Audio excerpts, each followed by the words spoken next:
Karibu ndugu mtazamaji wa St. Anton Cathedral Tanga Media katika novena ya Roho Mtakatifu siku ya 9, ikiwa leo ni siku ya Jumamosi ya tarehe 23 mwezi wa 5 2026. Roho Mtakatifu anatupa mapendo. Maandiko matakatifu yanatuambia ya kuwa Roho Mtakatifu, nafsi ya tatu ya Utatu Mtakatifu, ndiye upendo katika Baba na Mwana. Upendo hujieneza, naye Roho Mtakatifu aliye pendo lenyewe la Mungu hupenda kujieneza na kujishirikisha nasi na kuwasha ndani yetu moto wa mapendo yake. Roho Mtakatifu ndiye mwenye kutakatifuza roho zetu kwa neema ya utakaso. Neema hiyo ni uzima wa Mungu, ndio huo upendo wa Mungu tunaoshirikishwa.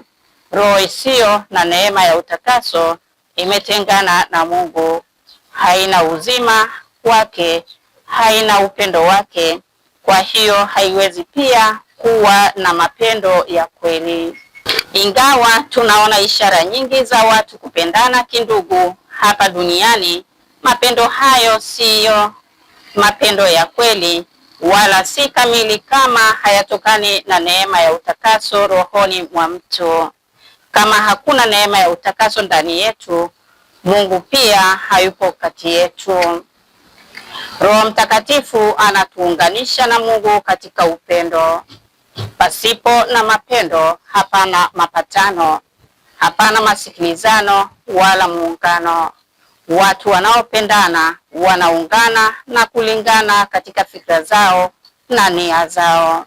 Roho Mtakatifu anatutia mapendo rohoni na kutuwashia moto wa mapendo. Ndiye anayetuwezesha kuwa na mawazo ya namna moja na nia moja. Watu wanaopendana hupenda kukaa pamoja, kuishi pamoja na kusaidiana. Roho Mtakatifu aliye chanzo cha mapendo ya kweli hutuweka pamoja katika kanisa lake, hukaa ndani yetu, hukaa katika kanisa na kuwasha moto wa mapendo yake ndani yetu. Roho Mtakatifu anatuwezesha kukaa kwa amani nyumbani, kazini na katika jumuiya zetu. Basi tumwombe sasa Roho Mtakatifu atuongezee hayo mapendo yake ndani yetu. Ewe Roho Mtakatifu, uwashe mioyoni mwetu moto wa mapendo yako, tupate kuwapenda jirani zetu kama tunavyotaka kupendwa nao. Bwana, twakuomba utusikie. Udumishe ndani yetu neema hiyo ya mapendo yako, tuwezeshe kuishi kwa amani leo na siku zote za maisha yetu.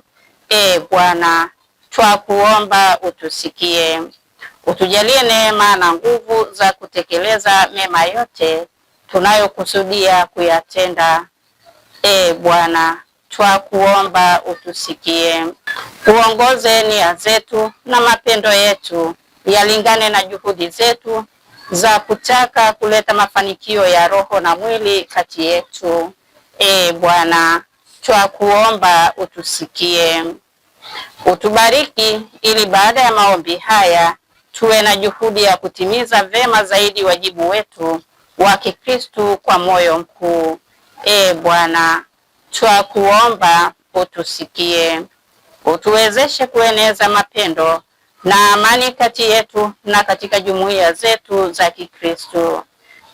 Bwana, twakuomba utusikie.